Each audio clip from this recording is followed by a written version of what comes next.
Stay out of this family's sight. Your place is in the trash, loser.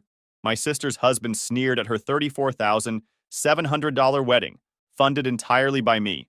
I smiled and said, then go beg that useless Derek for help, as I repossessed the car and cut off the family trust. Their finances collapsed almost overnight. Hey, Reddit, this is a long one, but trust me, it gets wild. This happened about 10 months ago, and I'm still processing how completely I destroyed my own family financially. But looking back, they absolutely deserved everything they got. Some background on me. I, 29 male, been working construction since I was 18.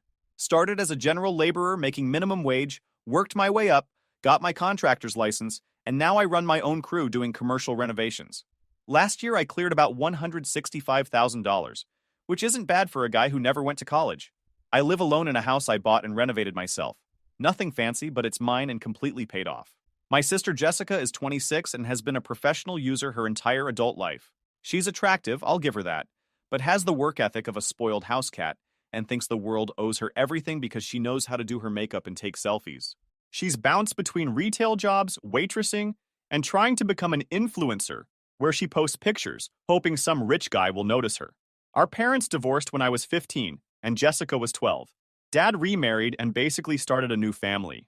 Mom never recovered emotionally and spent the next decade treating Jessica like her precious princess while expecting me to be the man of the house. When I moved out at 18, Mom constantly guilt-tripped me about abandoning the family, while Jessica got to live rent-free doing whatever she wanted. Fast forward to last year when Jessica calls me crying because she's getting evicted again. Third time in 2 years. I'd already bailed her out twice before, once for $2,600 and once for $1,400.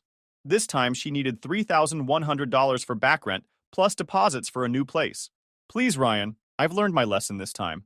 I got a new job at this boutique, and they're promoting me to assistant manager soon. I'll pay you back in 3 months, I promise. Yeah, sure. But like an idiot, I gave her the money because family, right? Did I mention she never paid me back from the previous 2 times either? So she moves into this new apartment, and suddenly she's posting pictures of herself in designer clothes, going to expensive restaurants, getting her nails done weekly. When I asked about repayment, she always had excuses. I had to buy work clothes, or my car needed repairs, or my personal favorite. I thought you said it was a gift. Then in October, she calls with big news. She's engaged to this guy Derek, who she's been dating for maybe 4 months. Derek's 32, works in finance, which I later discovered means he sells insurance, drives a leased BMW, and thinks he's successful because he wears suits to work. We're having the wedding in June at Riverside Country Club. It's going to be absolutely perfect. Riverside Country Club, the most expensive venue in our city, where tech executives and lawyers get married. I immediately knew this would be a financial disaster. How much is this costing? I asked. Well, that's what I wanted to discuss with you. Of course it was. She launches into this sob story about how Derek's parents are contributing $14,000, but they need another $26,000 to make it the dream wedding she's always wanted. Mom can only contribute $4,500 because she's on a fixed income, so we need $21,500 more, and Derek's maxed out his credit cards on the engagement ring and wedding planning. Could you maybe help us out? As a wedding gift? $21,000. More than most people make in 6 months. For one single day. Jessica, that's a lot of money. Why don't you just have a smaller wedding? Wrong thing to say. She immediately started crying about how this was the most important day of her life, how she dreamed about this since she was little, how Derek's ex-girlfriend had a huge wedding and she couldn't look cheap in comparison. Please, Ryan, you're doing so well with your business. This would mean everything to me. I promise I'll pay you back. The same promise she'd made 3 times before and never kept. But here's the thing. I was stupid enough to think maybe marriage would finally teach her responsibility, maybe having a husband would settle her down. And honestly, I had the money. Business was excellent. I didn't have major expenses coming up, and she was my sister. So I agreed to help. Biggest mistake of my life. The moment I agreed to fund the wedding, Jessica transformed into a complete nightmare. Not gradually, literally overnight she became this entitled monster who treated my money like her personal trust fund. First thing she did was text me a list. Not a thank you so much, or I really appreciate this. Just a detailed list of vendors with amounts I needed to pay and deadlines. Venue final payment, $17,200, due February 15th. Photography package, $3,900, due March 1st. Catering upgrade, $3,600, due March 15th. Wedding dress alterations, $580, due April 1st. Flowers, $1,950, due May 1st. She'd already committed to all of this without asking me. Just assumed I'd pay whatever she spent. When I called her about it, she was like, "Oh, Derek and I figured since you were being so generous, we might as well make it really special. Jessica, you said you needed $21,500. This adds up to over $27,000. Well, yeah, but we decided to upgrade some things. Don't worry, Derek's getting a bonus at work in March. That'll cover the difference." Spoiler alert, there was no bonus. But it gets worse. Over the next few months, she kept hitting me up for additional money. Her car needed new tires, $750. She needed a bridesmaid dress for her friend's wedding, $280. She wanted to surprise Derek with a weekend trip for his birthday, $550. Always with the same line. "I'll pay you back when Derek gets his bonus, chalk promotion, chalk commission check." The worst part was her attitude toward me. Like I was her personal bank instead of her brother funding her entire lifestyle. She'd call and immediately start discussing what she needed money for. No, "how are you?" or "how's work?" Just straight to business. One time I was having a terrible week. Lost a major contract because the client was difficult. One of my workers got injured. Truck needed expensive repairs. When Jessica called asking for another $380 for wedding favors, I mentioned I was stressed about work and money was tight that month. Her response? "Well, you committed to paying for my wedding, so you can't back out now. Besides, your problems aren't my problem." Her problems weren't my problem either. But here I was funding everything. Derek wasn't much better. Dude acted like I should be grateful for the opportunity to fund his wedding. Never said thank you, never offered to contribute, just treated it like I owed them something. The few times I was around him, he'd make comments about how generous I was being, but in this sarcastic way like he thought I was showing off. Around April, things got really problematic. Derek lost his job. Not laid off, not downsized, terminated for not meeting sales targets. Suddenly, all those bonus checks and commission payments Jessica kept promising weren't coming. Did they scale back the wedding? Did they consider postponing until they were financially stable? Of course not. "Don't worry," Jessica told me. "Derek's already interviewing for better positions. He'll probably make even more money at the next job." Meanwhile, she kept spending like nothing had changed. New outfits for wedding events, expensive dinners out, a $1,100 hair and makeup trial, because the first one didn't capture her vision. By May, I'd paid out over $29,000, and she was still requesting more. The final straw was when she called wanting money for a bachelorette party in Miami.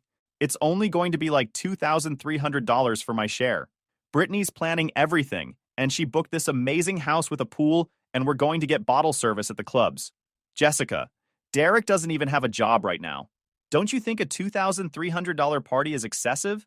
Oh my goodness, Ryan, you're being so negative. This is supposed to be the best time of my life. Why are you trying to ruin it? That's when it really hit me. She didn't see this as my money. In her mind, I was just there to make her dreams come true, and any hesitation was me being selfish and mean. I paid for the bachelorette party, because I'm an idiot who thought family meant something. But I was starting to document everything.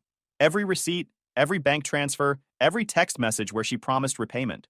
Something told me I was going to need proof later. Thank goodness I did. June 15th, the day of Jessica's dream wedding, that had cost me over $32,000 by the final count. I put on my best suit, bought an expensive bottle of champagne as an additional gift, and showed up ready to support my sister on her big day. The venue was absolutely gorgeous, I'll admit. Riverside Country Club overlooking the water, perfect weather, flowers everywhere. Must have looked incredible on Instagram. Everything I'd paid for looked exactly like the magazine pictures Jessica had been obsessing over for months. But something felt wrong from the start. I arrived early to help with setup, because despite funding everything, I was apparently also expected to provide free labor, and the wedding coordinator asked me where I was sitting. "I'm Ryan, Jessica's brother," I told her. She checked her list, frowned, checked again. "I don't see your name here. Let me contact the bride." 20 minutes later, Jessica comes rushing over in her robe with her hair half done, looking annoyed that she had to deal with this. "Oh right, Ryan. We had to make some changes to the seating chart last week. Derek's boss and his wife are coming, so we needed to make room at the family table. So where am I sitting?" She handed me a small card. Table 8. I looked at the seating chart. Table 8 was in the back corner, behind a decorative pillar, with people I'd never met in my life. Meanwhile, Derek's co-workers, who I'd never seen before, were at table 2, right up front. Jessica, I paid for this entire wedding. I think I deserve better than the back corner. Don't be dramatic, Ryan. It's just for dinner. You'll barely notice. Just for dinner. At the wedding, I'd paid $32,000 for, but I didn't want to cause drama, so I agreed and went to help move chairs or whatever task they had for me next. The ceremony itself was beautiful. Jessica looked stunning. Derek cleaned up nicely. They said their vows, everyone cried, the usual stuff. I was genuinely happy for her in that moment, thinking maybe this was all worth it if it made her happy. Then came the reception. I'm sitting at table 8 with Derek's cousin's children and some random college friends of Jessica's, watching everyone else enjoy themselves at their properly placed tables. The food was excellent. It should be for $3,600. The band was great, another $2,100, and the flowers looked perfect, that $1,950 again. During the speeches, Derek got up and thanked everyone who made this magical day possible. He thanked his parents for their generous contribution, thanked the wedding party for their support, thanked his boss for giving him time off, the same boss who terminated him 2 months earlier, but apparently hired him back. Even thanked the caterers. Never mentioned me once. Not a single word about the guy who paid for 85% of their wedding. After dinner, I was standing by the bar when Derek approached. He'd been celebrating since the ceremony and was feeling chatty. Great party, right? He said, putting his arm around my shoulder like we were best friends. Yeah, it turned out nice, I replied. You know what's funny? He said, getting closer and lowering his voice. Jessica was so worried about money for this wedding, but it all worked out. Her sucker brother came through. He laughed like he'd just told the funniest joke in the world. What did you just say? Oh, come on, don't be sensitive. We all know you were trying to buy your way into being important. Mission accomplished, right? You got to feel like a big shot for a few months. I stared at him for a long moment, waiting for him to say he was joking or that he'd misspoken. But he just kept smiling that smug smile. Derek, I paid for this entire wedding, and we're very grateful, he said, but his tone was mocking. Don't worry, we'll send you a nice thank you card. That's when Jessica appeared, looking gorgeous in her $2,200 dress, that I'd paid for, and immediately noticed the tension. What's going on? She asked. Your husband just called me a sucker for paying for your wedding, I said. I waited for her to get angry at him, to defend me, to show some appreciation for everything I'd done. Instead, she laughed. Oh, Derek, you're terrible, she said, but she was still laughing. Don't mind him, Ryan. He's had too much champagne. So you think it's funny too? I think you're being way too serious, she said. It's my wedding day. Can we not do this right now? That was it. That was the moment I realized I'd been played completely. To them, I wasn't family who'd made sacrifices to help. I was just some pathetic loser who'd thrown money at them, so they'd let me hang around. I didn't make a scene, didn't yell or cause drama. I just said, congratulations on your marriage, and walked out. But as I was leaving, I heard Derek say to someone behind me, don't worry about him, he'll get over it. He needs us more than we need him. That's when I decided they were about to learn exactly how wrong they were. I went home and sat in my kitchen, staring at a folder full of receipts and bank statements. Every payment I'd made for the wedding, every loan I'd given Jessica over the years, every time she'd promised repayment and didn't follow through. The numbers were staggering. Wedding expenses, $32,247. Previous loans never repaid, $7,100. Various emergencies over the years, $3,900. Total, $43,247. $43,000. That's a new truck, a down payment on rental property, more than some people make in a year. And I just handed it over to someone who thought I was a sucker. My phone was blowing up with messages from the wedding, Mom asking where I went, Jessica wanting to know why I stormed out, Derek sending some ridiculous non-apology about how he was just joking around. I ignored all of them and started doing research. See, when you own a construction business, you learn about contracts, liens, and legal ways to recover money from people who think they can cheat you. I'd never had to use those skills on family before, but desperate times call for desperate measures. I spent the weekend going through everything. Jessica had signed a promissory note for the first $2,600 I'd loaned her. My lawyer had insisted on it after I got burned by a client. The other loans were documented in text messages, where she'd promised repayment. The wedding expenses were trickier, since I'd positioned them as a gift, but I had evidence that it was supposed to be a loan based on her repeated promises to repay me. More importantly, I started looking into Derek's financial situation. Remember how he'd been terminated and then supposedly rehired? Yeah, that was complete nonsense. I discovered through a contact who works in commercial real estate that Derek's new job was actually a commission-only insurance sales position with no base salary. Dude was basically unemployed but lying about it to maintain appearances. They were living in an apartment they couldn't afford, driving cars they couldn't afford, and their honeymoon to Europe, another $7,500, was being funded entirely by credit cards. Monday morning, I got a call from Jessica. Ryan, I don't understand why you left early. People were asking where you were. Did you tell them I was the sucker who paid for the wedding?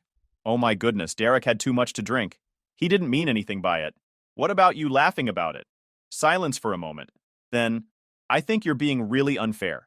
I've been nothing but grateful for everything you've done. When have you ever said thank you? Another pause. I say thank you all the time. No, Jessica, you don't. You treat me like a bank. You call when you need money and ignore me the rest of the time. That's not true. When's the last time you asked how I was doing? When's the last time you showed any interest in my life that didn't involve me giving you money? She couldn't answer that because we both knew the truth. Look, she said finally, I'm sorry if you feel unappreciated, but you can't just expect me to be grateful forever for something you chose to do. Something I chose to do, not something she'd begged me for while crying about how desperate she was. You're right, I said. I chose to help you, and now I'm choosing to stop. What do you mean? I mean I want my money back. All of it. She laughed like I'd told a joke. Ryan, you can't be serious. That money was a gift. No, it was a loan. You promised to pay me back multiple times. I have the text messages. I can't pay you back right now. We just spent everything on the wedding and honeymoon. Then you better figure it out. I hung up and immediately drove to my lawyer's office. My lawyer is this experienced guy who's helped me with business contracts and property deals for years. When I showed him all the documentation I had, he got this satisfied expression on his face. Ryan, your sister is in serious trouble, he said. The promissory note alone is enough to put a lien on any property she owns. The text messages about paying you back make the wedding expenses recoverable as loans, not gifts. And if she defaults, we can garnish her wages. How long does this process take? I can file the paperwork this week. She'll have 30 days to respond or pay up. Do it! 3 days later, Jessica called me screaming. What the heck, Ryan? A process server just came to my apartment. I told you I wanted my money back. I can't pay you $43,000. We don't have that kind of money. Should have thought about that before you called me a sucker. I never called you that. You laughed when Derek did. Same thing. I could hear Derek in the background yelling something about how I was out of my mind and how they were going to sue me for harassment.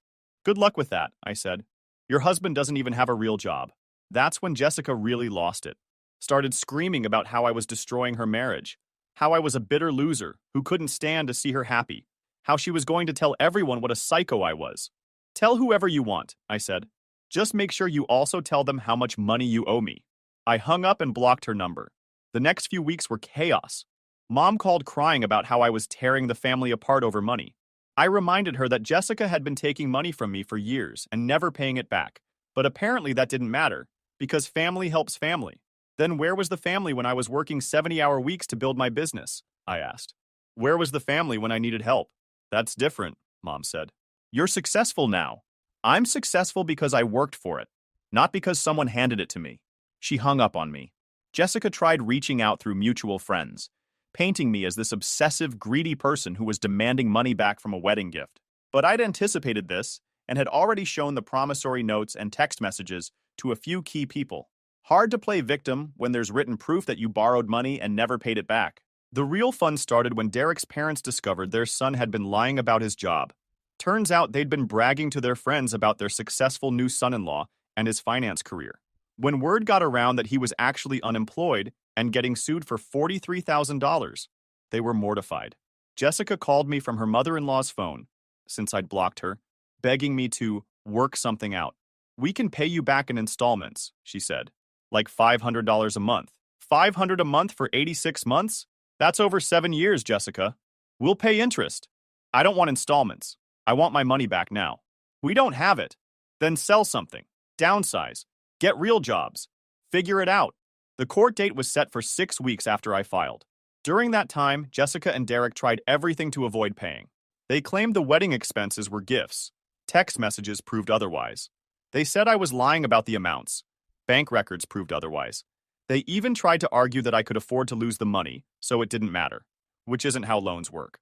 Their lawyer, some budget attorney they found online, basically told them they were in serious trouble and should try to settle. That's when things got really interesting. 2 weeks before the court date, Derek's insurance sales job fell through. Turns out when you have no experience and a pending lawsuit, companies don't want to hire you for commission-only positions that require your own leads and networking. Jessica, meanwhile, had been working part-time at a boutique making maybe $1,100 a month. Nowhere near enough to cover their $2,300 rent, car payments, credit cards, and basic living expenses. I heard through the grapevine, Mom, who couldn't help herself from keeping me updated despite being mad at me, that they'd asked Derek's parents for help. His parents offered to let them move in temporarily, but weren't willing to pay their debts. Smart people. Then Jessica tried a different approach. She showed up at my job site one afternoon while I was finishing up a bathroom renovation for a high-end client. "Ryan, please, we need to talk," she said. I was not happy about her bringing drama to my workplace, but I stepped outside to avoid making a scene in front of my client. "You've got 5 minutes," I said. "Look, I know you're angry, and you have every right to be. Derek was completely out of line at the wedding, and I should have stood up for you." Finally, something resembling an apology. "But please," she continued, "can't we work something out? I'll pay you back, I swear.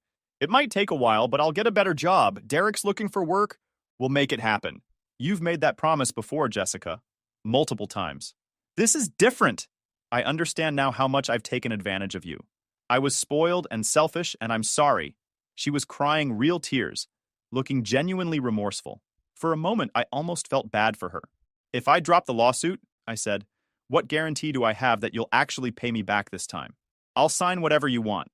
Legal documents, payment schedules, whatever makes you feel secure." I thought about it for a minute. Maybe she really had learned her lesson. Maybe getting sued had scared her enough to take this seriously. "I want $5,000 by the end of the month as a good faith payment," I said. "Then $2,000 a month after that until it's paid off, all documented legally." Her face fell. "Ryan, we don't have $5,000. We barely have $500. "Then get it. Sell your jewelry, sell Derek's BMW, get a loan from someone else. Figure it out. You know we can't get approved for a loan with our credit. Not my problem. What if we could do $1,000 up front and then $1,500 a month? Jessica, you make $1,100 a month and Derek makes nothing. Where exactly is this $1,500 going to come from?" She started crying harder. "I don't know, but please don't take this to court. It'll ruin our credit. Derek won't be able to get a good job. We'll lose our apartment." "Maybe you should have thought about that before you spent money you didn't have on a wedding you couldn't afford." That's when the real Jessica came back out. "You're being completely vindictive," she screamed. "You have plenty of money. This won't even hurt you." "It's not about the money anymore, Jessica. It's about the principle. Forget your principles. You're destroying my life over something that doesn't even matter to you. If it doesn't matter, then pay me back." She stormed off, but not before yelling loud enough for my client to hear, "I hope you're happy when I'm living on the street." My client came out as Jessica was driving away. "Friend of yours?" she asked with a raised eyebrow. "Sister," I said. "Ah," she nodded knowingly. "The expensive kind." I finished the job, but word got around pretty quickly about the scene Jessica had caused. Small town, people talk. Within a week, everyone in my professional network knew that my sister owed me $43,000 and was trying to avoid paying it back. The court date arrived. Jessica and Derek showed up with their discount lawyer looking like they were attending a funeral. Their strategy was basically to throw themselves on the mercy of the court and hope the judge would feel sorry for them. Didn't work. The judge took one look at the evidence, the promissory note, the text messages, the bank records, and ruled in my favor for the full amount plus court costs and interest. Total judgment, $46,800. Jessica burst into tears in the courtroom. Derek just sat there looking defeated. "Your Honor," their lawyer said, "my clients would like to request a payment plan. They can work that out with the plaintiff," the judge said. Next case. Outside the courthouse, Jessica was sobbing, while Derek paced around looking like he wanted to punch something. "You happy now?" Derek asked me. "You've officially ruined our lives." "No," I said. "You ruined your own lives by spending money you didn't have and then treating me like garbage when I tried to help." "We'll appeal this," he said. "With what money?" I asked. "You can't even afford the lawyer you have." That's when I played my final card. "By the way," I told Jessica, "since you can't pay the judgment, I'll be placing liens on any assets you own. That includes your car, any bank accounts, and future wages. Oh, and Derek, good luck getting hired anywhere with a $46,800 judgment on your credit report. I walked away while they were still processing what I'd just said. The best part? I wasn't even done yet. 3 months after the court judgment, Jessica and Derek's world had completely collapsed. Derek couldn't get hired anywhere decent because the background check always showed the judgment. Jessica had been forced to quit her boutique job and take a position at a call center that paid $10 an hour because I'd garnished her wages at the boutique. They'd lost their apartment and moved in with Derek's parents, which lasted exactly 2 weeks before his dad kicked them out.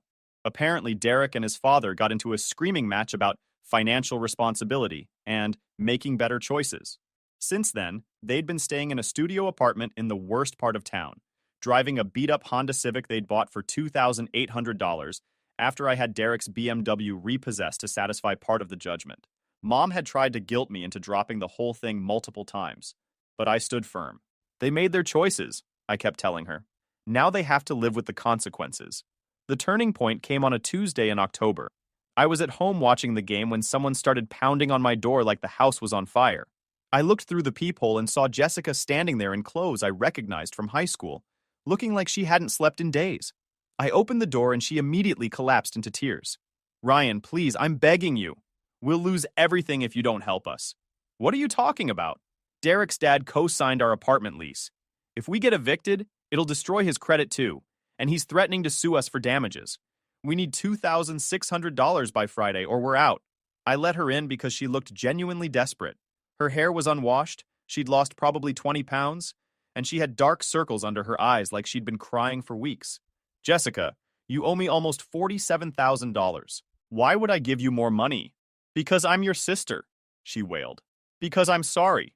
Because I've learned my lesson. You said that before. This is different. I know how badly I messed up. I know I was a terrible sister.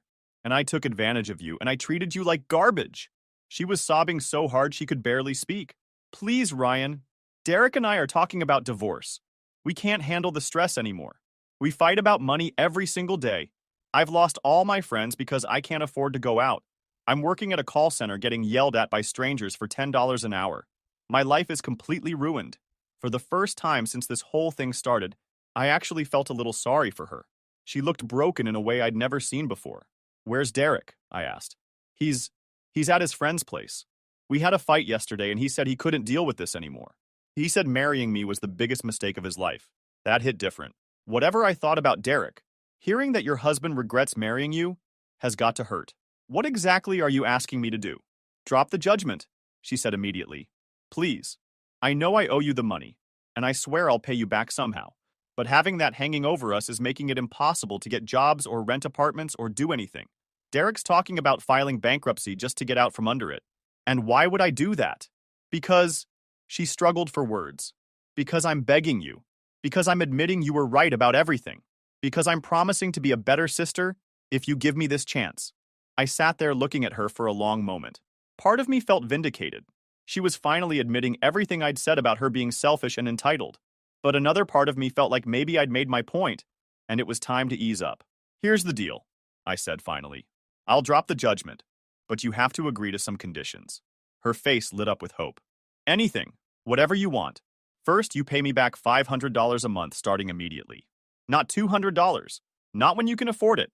$500 every month on the same date." "Okay. Yes." "Second, Derek gets a real job with a steady paycheck within 60 days. Not this commission stuff. I'll make sure he does. Third, no more asking me for money. Ever. For any reason. Emergency, non-emergency, doesn't matter. You figure it out on your own. I understand. And fourth," I said, "you apologize to me publicly. Post on Facebook, Instagram, wherever. Tell everyone exactly what happened and how you were wrong." She hesitated at that one. "Ryan, that's really embarrassing." "Not as embarrassing as getting evicted because you can't afford rent." "Okay," she said quietly. "I'll do it. And Jessica, if you break any of these conditions, the judgment goes back into effect immediately, and I'll pursue collection twice as hard as before." "I won't break them," she said. "I promise." 2 days later, she posted a long message on social media that basically said everything I'd wanted to hear for years.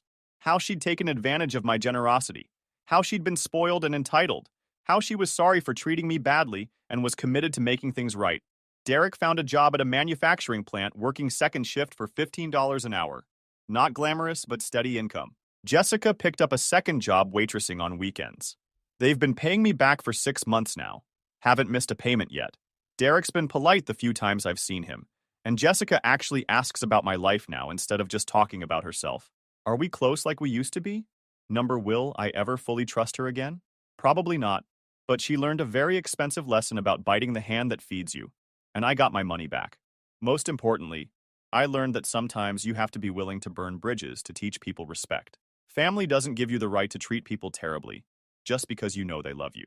Best $47,000 lesson I ever taught.